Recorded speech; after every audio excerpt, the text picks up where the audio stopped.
ان کی طاقت سے آپ کے سامنے نہیں ٹھہر سکیں گے. آپ کن جیلی عاملوں کو پیسے دے دے کے اپنے مال کو بھی برباد کر رہے ہیں اور اپنے ایمان کا بھی جنازہ نکال رہے ہیں. 10 آیات کو پڑھا کیجئے اور اس کو یاد کرنے کی کوشش کیجئے. فجر ہو جائے سب سے پہلے جو وظائف ہیں نماز کے ان کو نہیں چھوڑنا. 1 مرتبہ آیت الکرسی پڑھنی ہے, اس کے بعد 33 مرتبہ جو وظائف ہے تسبیح فاطمہ وہ پڑھنے کے بعد آپ نے سب سے پہلے یہ 10 آیات کی تلاوت کرنی ہے. ترتیب آپ بنا لیں. اس کے بعد سورۃ بقرہ کی آخری 2 آیتوں کی تلاوت کرنی ہے. اس کے بعد اعوذ بکلمات اللہ التامات من شر ما خلق 3 مرتبہ پڑھنا ہے. 7 مرتبہ پڑھ لیں, 3 مرتبہ پڑھ لیں, یہ آپ کے اوپر ہے, لیکن کم از کم 3 مرتبہ پڑھنا ہے. پھر بسم اللہ الذی لا یضر مع اسمہ شیء فی الارض ولا فی السماء وهو السمیع العلیم 3 مرتبہ پڑھیں. 3 مرتبہ پڑھیں. یہ دعائیں یاد کرنا مشکل ہے. پھر 100 مرتبہ. یہ وظیفہ اگرچہ کچھ لمبا ہے لیکن اللہ کی قسم وہ در در کی ٹھوکریں کھانے سے بہتر ہے کہ لا الہ الا اللہ وحدہ لا شریک لہ لہ الملک ولہ الحمد وہو علی کل شیء قدیر.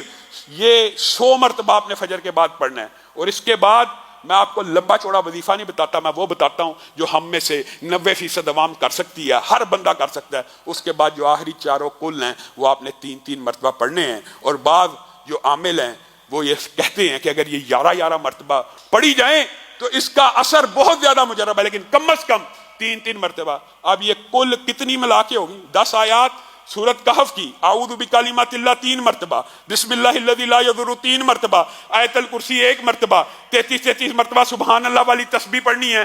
اس کے بعد 100 دفعہ لا الہ الا اللہ وحدہ لا شریک لہ لہ الملک ولہ الحمد وہو علی کل شیء قدیر پڑھ کے آپ آخری 4 کل پڑھ لیں. اللہ کی قسم کھا کے کہتا ہوں, اللہ کی قسم کھا کے کہتا ہوں کہ 90% جادو, جنات, شیاطین, تویز, بندش, رزقی, جتنے معاملات ہیں ان سے ٹھیک ہو جائیں گے. ہاں کچھ بیماریاں ایسی ہوتی ہیں کہ کچھ جنات اور جادو ایسے طاقتور قسم کے ہوتے ہیں کہ ان کے لیے اس سے بھی زیادہ پڑھنا پڑتا ہے. وہ بھی کوشش آپ کریں کہ آپ پڑھیں. آپ پوچھ لیں شریعت کے طالب علموں سے, میرے بھائیو آپ کو کس نے یہ مغالطہ ڈال دیا؟ مجھے تو کئی مرتبہ یہ دکھ ہوتا ہے, آپ کیسے کیسے لوگوں کے پیچھے بھاگتے ہیں. کس کے لیے؟ شفا لینے کے لیے لوگوں کے پیچھے بھاگتے ہیں. اللہ کی طرف پہنچنے کے لیے کن لوگوں کی طرف؟ آپ کم از کم ان کے حلیے دیکھ لیں, ان کے عادات و اطوار اور ان کی زندگی کی اور ان کے روز و شب کا. ایک مجھے بتائیے, ایک بندہ دعویٰ یہ کر رہا ہے کہ میں آپ کو اللہ سے ملا رہا ہوں, ایک بندہ یہ کہتا ہے میں آپ کو اللہ سے ملانا چاہتا ہوں. سب سے پہلے آپ کے اوپر فرض ہے کہ نہیں آپ دیکھیں اس کا اپنا اللہ کے ساتھ کتنا کنیکشن ہے. وہ آپ کو کہہ رہا ہے میں اللہ سے ملا رہا ہوں, خود اللہ سے ملتا نہیں ہے, خود اللہ کی شریعت پہ عمل نہیں کرتا, 20 دن نہاتا نہیں ہے. جو بندہ 20 دن غسل نہیں کرتا کیا اس نے نماز پڑھی ہوگی؟ جو نماز نہیں پڑھتا وہ آپ کے نزدیک ولی اللہ ہے؟ تف ایسی جہالت کے اوپر اور تف ایسے بھنگڑوں اور ناچ گانوں کے اوپر جو ان کے مزاروں پہ جا کے دیتے ہو, جو 20 دن تک نہاتے نہیں ہیں اور تم ان کو ولی اللہ سمجھتے ہو. وہ اولیاء اللہ ہیں؟ ولی اللہ وہ ہوتا ہے جس کی زندگی شریعت کے مطابق ہو اور جو ہر وقت اللہ سے جڑا ہو. ہاں اس طرح کا کوئی بندہ آپ کو نظر آتا ہے اپنے ارد گرد معاشرے میں؟ عام ہے, 5 وقت کے نمازی ہوں, دین کے اوپر چلنے والے ہوں, کوشش کرنے والے ہوں, معاملے میں اچھے ہوں, ان سے دعا کروا لیجیے. اور پھر ایک بات میں آپ کو اور بتانا چاہتا ہوں کلیے کی, اللہ کی قسم یہ جو عامل جوتیاں, عامل جعلی جوتی سے جی جن نکل رہا ہے, امام احمد ابن حنبل یعنی ان کی جوتی بھیجی جاتی تھی, وہ کہتے تھے کہ میری جوتی بھیج دو اور کہہ دینا امام احمد ابن حنبل نے کہا نکل جا, اور اگر نہیں نکلے گا تو میں آ جاؤں گا اور میں تجھے آ کے نکال دوں گا. اللہ کے فضل و کرم سے ان کی نقل کرتا ہوا ایک بندہ گندا اپنی جوتی, اور اس نے ویڈیو بنوائی ہوئی ہے اور وہ شف کر رہا ہے, اس کا نہ حلیہ شریعت کے مطابق نہ انداز شریعت کے مطابق. اللہ کے بندو میں آپ کو ایک کلیہ بات بتاتا ہوں, کلیتاً یہ جو آپ سمجھتے ہیں نا کہ یہ جنات اور جادو بگا رہے ہیں, اللہ کی قسم جو بندہ شرک نہیں نہ کرتا, شرک نہیں کرتا, جنات جتنے خوف زدہ اکیلے اس بندے سے ہوتے ہیں جس نے زندگی میں کبھی شرک نہ کیا ہو. آپ صرف موحد ہو, غصے سے کسی سحر زدہ کو, جن زدہ کو دیکھ لیں اور اس کو کہہ دیں اللہ کے اوپر توکل رکھتے ہوئے نکل جائے گا. آپ نے توحید کو کیا سمجھا؟ توحید ایمان کی جڑ ہے. آپ ان کے پاس جاتے ہیں جو شرک میں گوڈے گوڈے غرق ہوئے ہوتے ہیں, اور ایک مرتبہ جو ان کے چنگل میں پھنس جائے, یہ بھی یاد رکھیے گا, یہ جادو کا چکر ہوتا ہے, یہ جنات کا چکر ہوتا ہے, یہ کہانت کا چکر ہوتا ہے. عارضی طور پہ فوری انسٹنٹ ریلیف جو کبھی انسان کو ملتی ہے اس طرح کے جعلی عاملوں کے پاس جانے کے لیے، یہ جنات کے ذریعے شعبدہ بازی کر دیتے ہیں، کوئی اتنی بڑی بات نہیں۔ آپ نے یہ پڑھا ہو تو بات ہے نا، حتیٰ کہ اصل بات یہ ہم اس عمل سے دور ہیں۔ رسول اللہ صلی اللہ علیہ وسلم نے جو جنات اور جادو سے بچنے کے لیے عمل بتائے، جو ہمارے اسلاف نے بتائے، ہم نے وہ نہیں کرنے۔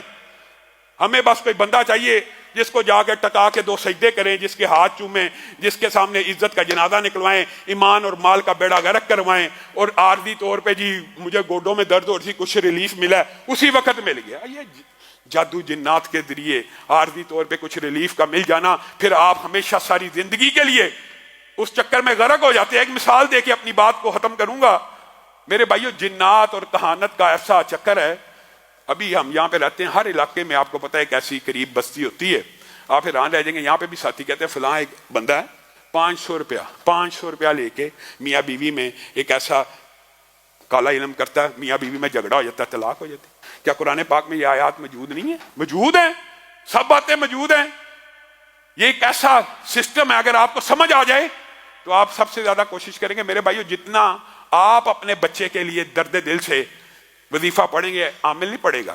ہاں اگر کوئی بیماری آپ کو سمجھ آ رہی ہے، یہ میں جناتی بیماریوں کی بات کر رہا ہوں، جو جسمانی بیماریاں اس کے لیے آپ کے سامنے متعدد مرتبہ رکھا ہوا ہے سورۃ فاتحہ دیگر ہر بیماری کے حوالے سے۔ ہاں کئی مرتبہ ہوتا ہے کہ آپ کا وظیفہ اثر نہیں کرتا، پھر بھی آپ نے اس طرح کے جعلی عاملوں کے پاس نہیں جانا۔ کسی توحید پرست، کسی موحد بندے، کسی کی زندگی کو دیکھیں کہ اس کی زندگی شریعت کے مطابق ہے، اس کے پاس چلے جائیں، اس سے دم کروا لیں، اس سے دعا کروا لیں۔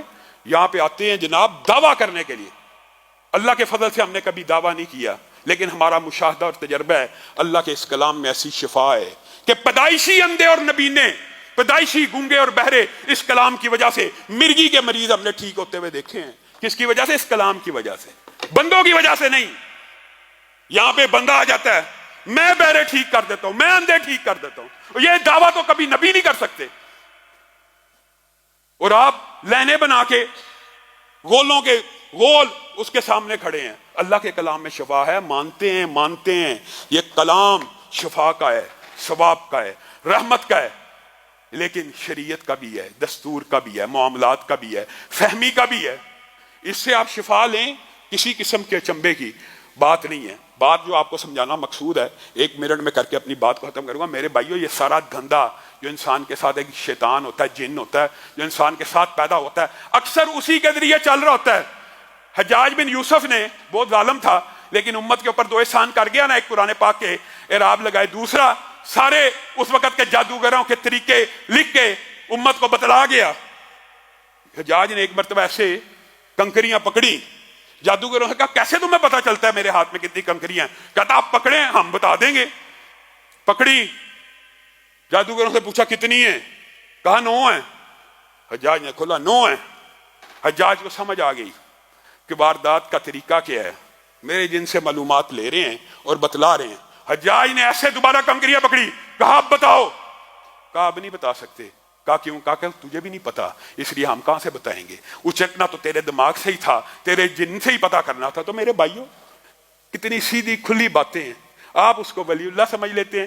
جی آج آپ گھر میں پالک کھا کے آئے ہیں، او ولی اللہ جی ولی اللہ، یہ بے ایمان جادوگر ہے، یہ کاہن ہے، اس نے شیاطین کو اپنے تابع کیا اور جنات کے ذریعے آپ کو انفارمیشن دے رہا ہے، آپ کہہ رہے ہیں یہ ولی اللہ۔ اللہ رب العزت جو کہا گیا، جو سنا گیا، اس کو سمجھنے کی توفیق عنایت فرمائے۔ انشاءاللہ آج نماز جمعہ کی نماز کے اندر یمن کے، فلسطین کے، کشمیر کے آپ نے یہ بھی واقعات دیکھے ہیں۔ ٹائم تھوڑا ہوتا ہے اور باتیں زیادہ ہوتی ہیں، انشاءاللہ ان کے لیے ہم قنوت کریں گے۔ سب ساتھی درد دل کے ساتھ اپنے مسلمان بھائیوں کے لیے دعا کریں۔